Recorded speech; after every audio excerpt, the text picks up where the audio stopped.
Alright, so in this video we're going to be looking at finding the standard deviation. Very quick thing, we are exclusively in this video going to be looking at the second formula that is on the formula sheet, so that's this one here. So let's take a look at what some of the components are for that formula. So to start off with, we have this little symbol here which means the sum of.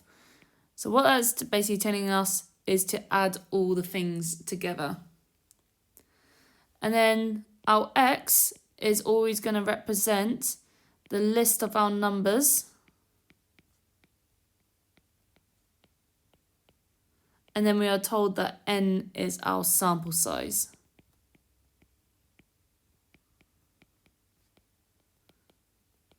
So let's take a look at a couple of questions then. So I've already got the formula written out here, so I want to find the standard deviation for the following sets of data. So here my data is 2, 6, 8, 10 and 1. So to start off with, I'm going to set up a little table for me to use. And we're going to have our x and our x squared. So our x is all the numbers which we have in our data. And then our x squared, I literally square each number. So 2 squared is 4, 6 squared is 36, 8 squared is 64, 10 squared is 100, and 1 squared is still going to be 1.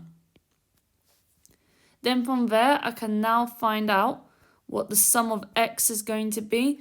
So remember, sum of x, that's saying I want to add together all the numbers in my table here. And so when I add them all up, that's going to give me 27.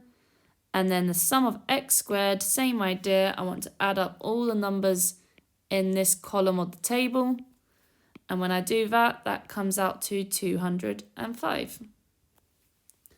So what I'm going to do now is I'm going to take that information and substitute it into my formula. Another key little bit I want to just maybe note down is that my sample size, there are 5 numbers. So n is going to equal 5. So substituting that into my formula. So I've got my root sign, and then the sum of x squared, that's at 205. Then I've got the sum of x, which is 27 squared, over my sample size, which is 5, all over that 5 take away 1. And when I put that all into my calculator, it comes out as 3.8470 and so forth. And if I was to round it to 2 decimal places, that would just be 3.85. Okay, so let's take a look at one more question on this. So again, I've got my formula already written out, and here I've got my list of numbers, my data. So again, setting up another table for me to use. So my x is all the numbers in that list, so the 12, 20, 15, 2, 9, 11 and 12. So then squaring them, 12 squared is 144, 20 squared is 400, 15 squared is 225, 2 squared is 4, 9 squared is going to be 81, 11 squared is 121, and 12 squared is going to be 144. So then finding out my sum of x, so adding up that column all together, is going to come out as 81. And my sum of x squared, adding that whole column up together, comes out as 1,119. And then my n, there are 1, 2, 3, 4, 5, 6, 7. There's 7 numbers, so n is going to equal 7. So substituting that into my formula, my sum of x squared is at 1,119. And then my sum of x is at 81.